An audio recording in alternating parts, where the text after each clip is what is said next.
Kalau ada yang berbicara bahwa tidak terkendali keadaannya, sangat terkendali. Jadi yang bicara tidak terkendali itu bisa datang ke saya, nanti saya tunjukin ke mukanya bahwa kita terkendali. Nah ini saya mohon supaya kita paham, varian Delta ini varian yang tidak bisa dikendalikan. Jadi saya mohon kita tidak usah berpolemik, membuat berita-berita yang kontradiksi. Sebagai koordinator PPKM Jawa dan Bali, dari lubuk hati yang paling dalam saya ingin meminta maaf kepada seluruh rakyat Indonesia. Jika dalam penanganan PPKM Jawa Bali ini masih belum optimal.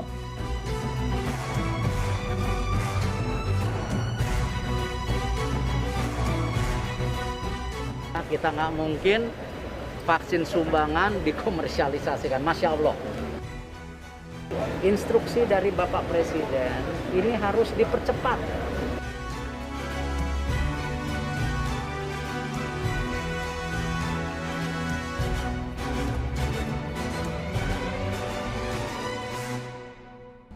Teman-teman, komunikasi pejabat publik dalam situasi pandemi ini jadi sorotan. Bahkan Presiden Jokowi pun menyinggung hal ini dan meminta para pejabatnya lebih sensitif. Kita akan membahasnya dengan salah satu orang terdekat Presiden, Sekretaris Kabinet Pramono Anung. Selamat malam, Mas Pram. Selamat malam, Nana. Saya juga mau menyapa nih, ada teman saya, Direktur Eksekutif Carta Politika, Yunarto Wijaya. Selamat malam, Toto.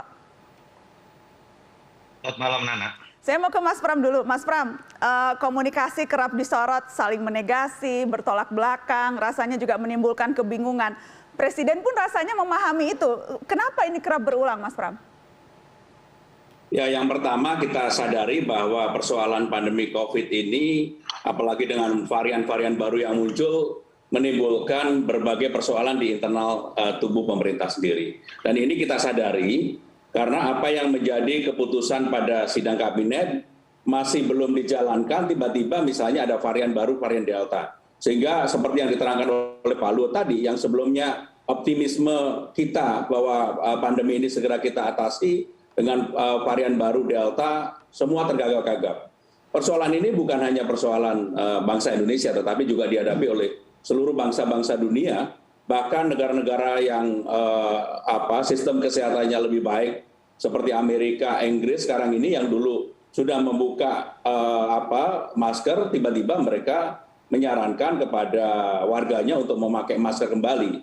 Ini menunjukkan bahwa persoalan ini ada dan Bapak Presiden sekarang ini mengamati secara langsung apa yang menjadi persoalan dan semua hal yang baik di sosial media, di media mainstream, terus terang kita telusuri, kita ikutin, karena kita juga tidak ingin membuat masyarakat, rakyat makin tambah bingung dengan statement-statement yang dilakukan oleh pemerintah, terutama oleh para menteri. Sebenarnya di dalam sidang kabinet saya sudah mengatur, karena itu menjadi tanggung jawab saya untuk mengatur siapa yang boleh bicara, boleh nggak bicara. Tetapi yang menjadi persoalan adalah kalau kemudian pembicaraan itu di luar sidang kabinet ketika para menteri atau kepala lembaga di doorstop oleh media, dan sekarang seringkali apa yang di statementkan itu kemudian dibandingkan dengan apa yang menjadi keputusan sidang kabinet yang berbeda. Inilah yang kemudian menjadi persoalan di publik, Nana. Iya, seperti yang tadi Mas Pram katakan, Menko PMK mengatakan PPKM-nya diperpanjang, sudah ada keputusan Presiden, sudah dibahas di ratas, tapi kemudian dibantah oleh Menko yang lainnya, bilang belum ada keputusan. Ada satu menteri bilang darurat militer, dibahas kemudian dibantah lagi oleh Menko Polhukam, oh bukan darurat militer, dan banyak contoh lainnya. Jadi sebetulnya siapa yang bisa dianggap mewakili istana, Mas Pram? Sebenarnya yang dianggap mewakili istana adalah orang yang ditunjuk oleh sidang kabinet. Dalam hal ini biasanya Presiden mendelegasikan kepada saya untuk menunjuk 1-2 orang menteri atau kepala lembaga yang menyampaikan. Nah, persoalannya seperti yang disampaikan oleh Menko PMK ketika beliau di Sukoharjo, di doorstop, habis ratas, beliau menyampaikan hal yang sebenarnya belum perlu disampaikan. Nah, yang seperti ini terjadi, dan ini seketika pada waktu itu Pak Menko PMK WhatsApp saya dan beliau menyampaikan, waduh, keterucut dibilang gitu. Tetapi persoalan-persoalan ini saya katakan bahwa ini memang ada dan ini harus diselesaikan, dan sekarang ini semua yang menyampaikan kepada publik, terutama yang belum diputuskan oleh Presiden, maka harus atas pengetahuan Presiden atau Menteri Sekretaris Negara atau Sekretaris Kabinet.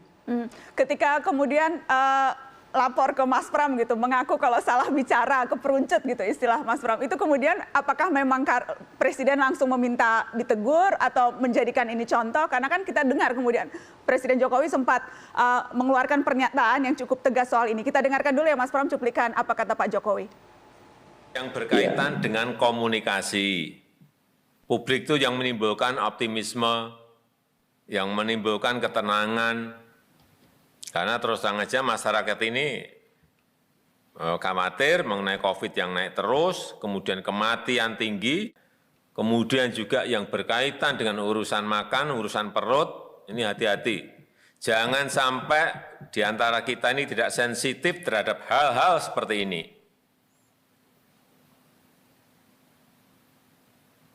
Jangan sampai masyarakat frustasi gara-gara kesalahan-kesalahan kita dalam berkomunikasi, kesalahan-kesalahan kita dalam menjalankan sebuah policy. Mas Pram, kalau saya lihat raut muka Pak Jokowi agak tegang, kayaknya marah tuh ya Mas Pram pada saat mengatakan itu. Jadi begini, ketika sebenarnya terus terang saja Nana, saya ini adalah orang yang sebenarnya udah tidak mau tampil di publik. Maka ketika kejadian ini, Presiden secara langsung pada waktu itu meminta saya untuk segera menyampaikan kepada publik. Saya bilang, Pak, apakah tidak lebih baik disampaikan oleh Menko? Beliau menyampaikan sudah saatnya, sudah sampaikan kepada publik. Nah ini artinya memang apapun harus diakui komunikasi di dalam tubuh pemerintah tidak sempurna. Dan itu harus disempurnakan. Maka sekarang ini dengan keputusan Presiden salah satunya yang sense of crisis yang tadi Nana bilang, karena kita sudah putuskan ini ada 3 menteri, 1 wakil menteri, 1 kepala lembaga yang akan pergi ke luar negeri, langsung semuanya membatalkan. Artinya apa? Artinya keputusan Presiden dalam hal ini dipatuhi, dituruti oleh semua menteri atau kepala lembaga yang ada. Dan ini menunjukkan bahwa dengan segala kekurangan yang ada, bahwa komunikasi di dalam tubuh pemerintah sebenarnya cukup baik. Mas, soal sensitivitas. Karena saya sampaikan apa adanya, misalnya ketika Pak Luhut mau menyampaikan kepada publik pun, Pak Luhut ini termasuk Menko yang tertib, dia minta izin dulu kepada kita, begitu. Dan memang itu alurnya seperti itu ya Mas Pram, seharusnya setegas itu alurnya. Harus izin dulu, ya, harus. Seperti itu. Jadi Mas Pram sebagai ketua kelas begitu ya, itu menertibkan. Ini Mas Pram ketua kelas kabinet yang menertibkan menteri-menteri yang keluar jalur begitu ya Mas. Sebenarnya hampir semua cukup tertib, tapi terus terang kadangkala harus diakui ini adalah kelincahan, kepandaian teman-teman media untuk mengkorek Menko atau menteri yang sebenarnya tidak mau bicara, akhirnya keterucut begitu. Dan ini terjadi, dan ini diakui juga oleh Pak Menko PMK, dan kemudian beliau menyampaikan apakah perlu saya ralat, saya bilang nggak usah. Mas Pram, tapi sebetulnya bukan hanya keperucut atau tidak sengaja begitu. Ada juga misalnya komunikasi yang tadinya vaksin berbayar, kemudian tidak jadi. Tadinya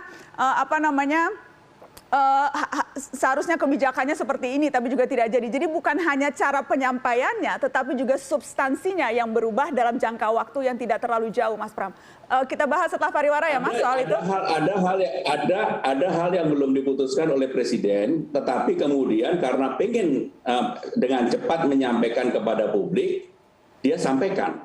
Padahal itu belum menjadi keputusan Presiden, maka ralat yang saya sampaikan terhadap vaksin berbayar, itu sebenarnya juga menegaskan bahwa hal yang belum diputuskan Presiden masih menjadi rancangan, seringkali itu sudah disampaikan kepada publik. Inilah yang mengakibatkan dalam kondisi yang seperti ini kemudian publik menjadi bertanya-tanya mana yang benar sebenarnya. Sehingga dengan demikian inilah yang beberapa yang kemudian ditertibkan, Nana. Baik, setelah pariwara kita akan lanjutkan, Mas Pram, karena tadi menarik Anda bilang soal ketika dilarang keluar negeri ada 3 menteri, 1 wakil menteri langsung pulang begitu. Cuma pertanyaannya, kenapa dari awal pergi ya? Sudah tahu pandemi kok masih pergi ya? Setelah pariwara kita akan bahas. Setelah pariwara ya Mas Pram. Yang belum berangkat membatalkan, yang sudah berangkat pulangnya lebih cepat. Akhirnya pulang lebih cepat karena dimarahi oleh sekretaris kabinet. Kenapa juga harus pergi lagi pandemi? Kita bahas setelah pariwara, tetap di Mata Najwa.